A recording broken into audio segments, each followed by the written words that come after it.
Just let me know.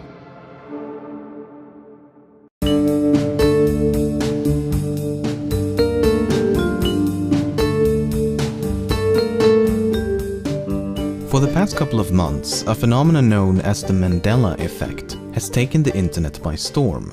To put it briefly, the Mandela effect refers to a conflict between the past and people's memory of the past.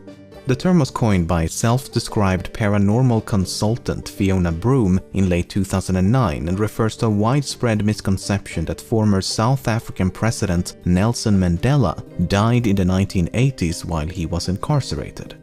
In reality, Mandela was liberated in 1990, very much alive, and eventually passed away in 2013. Many thousands now firmly insist on remembering Mandela's death in prison, complete with news coverage of his funeral and a heartfelt speech by his widow. The term has since expanded to include many hundreds of similar collective fallacies, and theories as to their nature and cause are quite imaginative. Fiona Broome and many others are of the belief that these misconceptions are the result of alternate realities. In other words, they are memories from parallel universes in which history transpired exactly as you remember it, but at some point between then and now, you allegedly drifted into a parallel universe with an alternate history, and thus some of your memories misaligns with the reality you currently inhabit. Naturally, many dismiss the Mandela effect as mere misremembrance and point towards the mountains of research on the unreliability and limits of human memory. For example, the misinformation effect is when a pre-existing memory is retroactively replaced or corrupted by misinformation. Inaccurate eyewitness accounts are prime examples of this. In short, opponents of the Mandela effect posits that the human brain is capable of falsifying memories so convincingly that you may come to believe them to be true, while proponents argue that the memories are true and that it is reality itself that has been altered. Their main argument is that false memories alone cannot account for the sheer number of unrelated people misaccounting the same event or fact. How is it that thousands of individuals who's never met, spoken, or even known of each other's existence came to develop the exact same anomalous memory?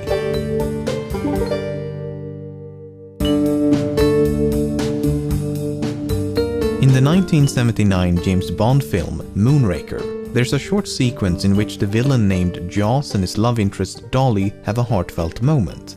The character Jaws is known as such as his teeth are made out of metal, and as they both smile upon one another, many viewers recall how Dolly wore braces as if to complement his metal teeth. In reality, Dolly is totally braceless throughout the film.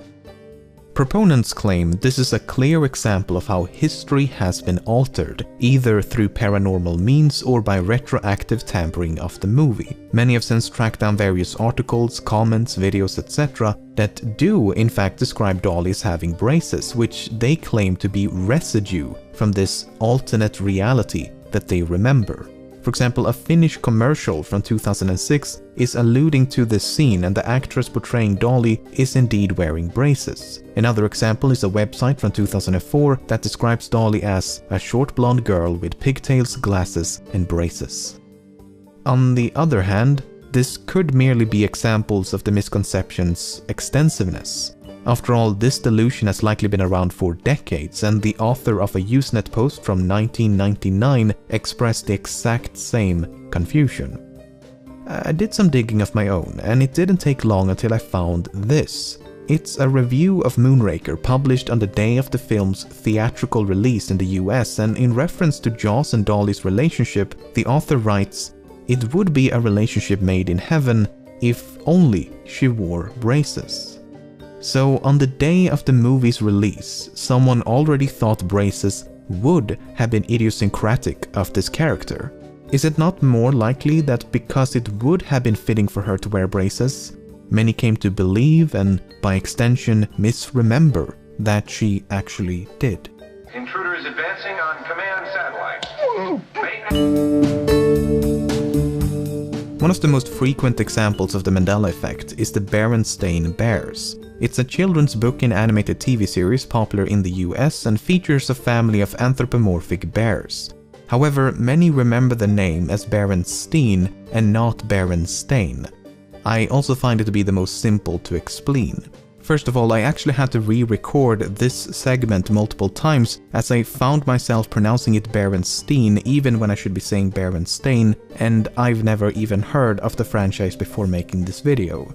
Secondly, in their autobiography, one of the creators of the Berenstain Bears mentioned how an elementary teacher did not believe Berenstain was a real surname and instead called him Bernstein.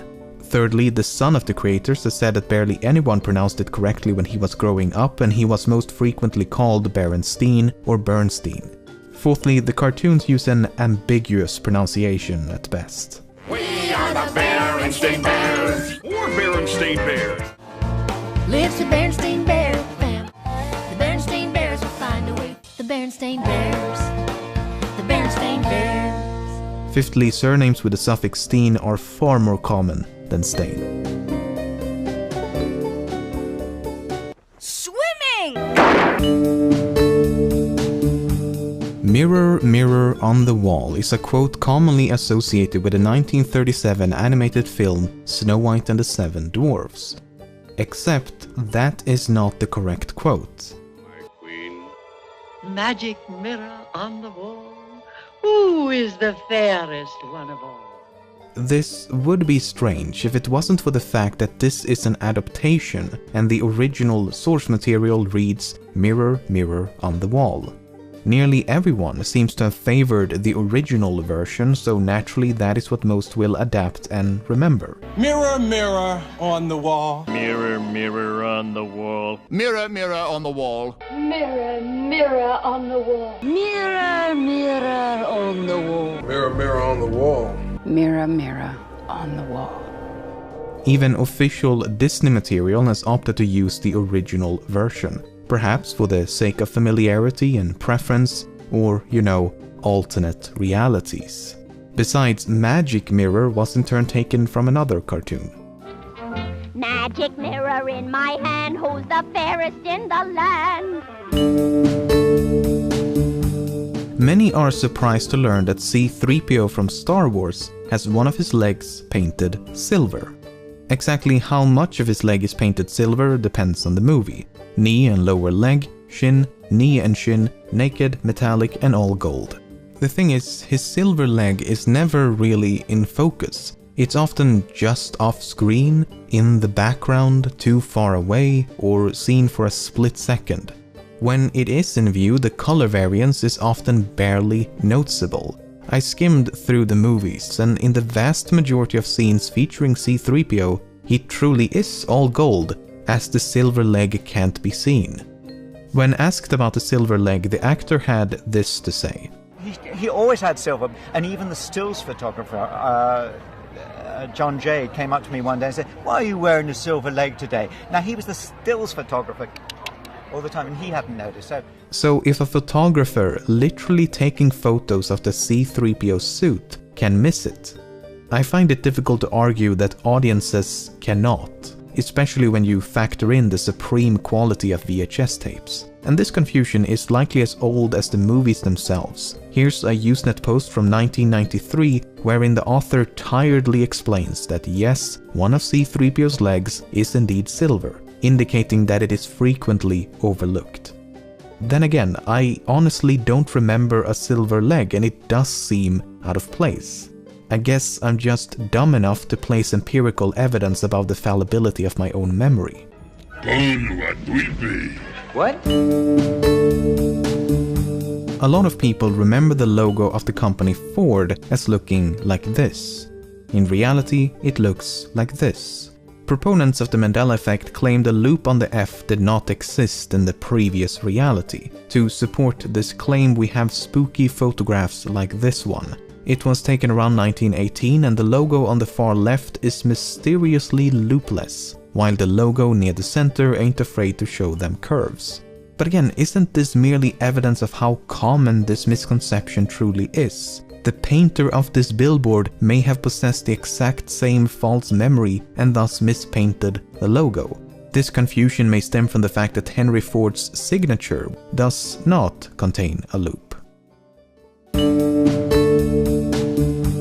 The The mascot of the popular board game Monopoly is named Mr. Monopoly, and he looks like this. Except he does not wear a monocle and never has. A traumatizing realization, no doubt. But I feel like I've seen this outfit before.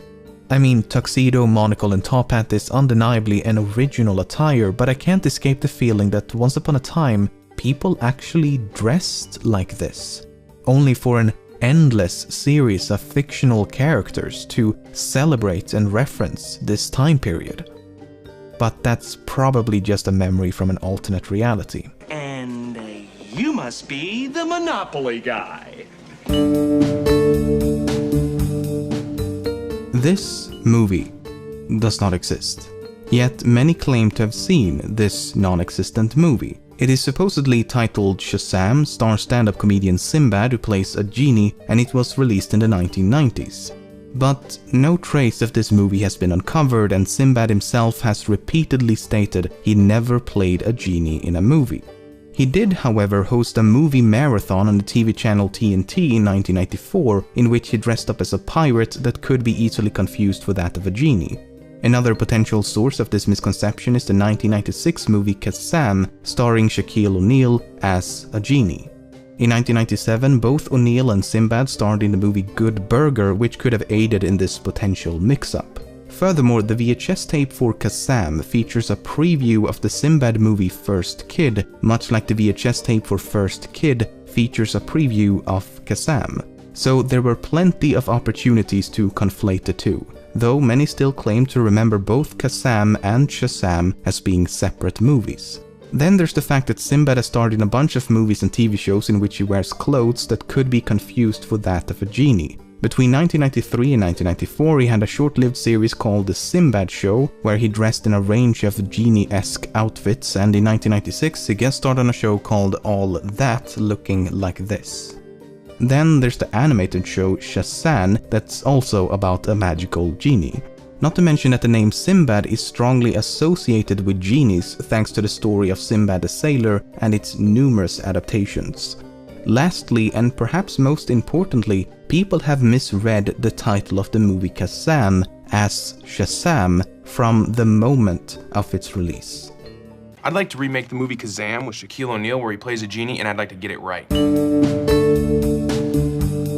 The fact that groups of people develop the same or similar false memories really shouldn't be cause for confusion. We live in a highly interconnected world where two wholly unrelated individuals may have the exact same experience, even though they lack any knowledge of one another. And unless you presume human memory to be infallible, some of these experiences will inevitably result in the development of false memories. From this we can conclude that groups of people will occasionally develop the same or similar false memories as they share the same or similar experiences. And it doesn't necessarily have to be one singular event. A memory could become corrupted over the course of many months, years, or decades, which makes it all the more difficult to pinpoint exactly how, when, and by what your memory was influenced. Take the namesake of this phenomenon, the death of Nelson Mandela, as an example. Throughout the 1980s, news of Mandela's situation in prison and his worsening health headlined newspapers across the globe. He suffered from tuberculosis, and he himself feared he would die in prison like so many others before him. One American newspaper wrote, "Some have raised the possibility that he might die in jail." It is not clear how ill Mandela is at this point, but the idea that he could die is not far-fetched. The funerals of many other South Africans fighting for the same cause as Mandela was frequently broadcasted across the globe. A movement known as Free Mandela grew in popularity and held various demonstrations that received international news coverage. His wife Winnie Mandela often appeared on the news as well. Meanwhile, commemoration pieces like these were published and could easily be misconstrued for his death. Various conferences and events could also be misperceived. But then there's a South African book from 1991 containing this enigmatic passage. The chaos that erupted in the ranks of the ANC when Nelson Mandela died on the 23rd of July 1991 brought the January 29, 1991 in Inkatha ANC peace accord to nothing. So, is this undeniable proof of a parallel universe?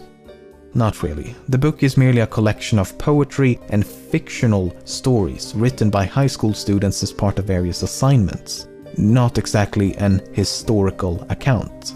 Then again, if we're shifting between alternate realities, anything's possible, right? I think a paper titled False Memories and Confabulation put it very succinctly. The feeling of remembering is important to our well-being, but so is the feeling of not remembering that accompanies vague, inconsistent, or implausible recollections. Accurate memory is knowing when we do not remember, as well as knowing when we do.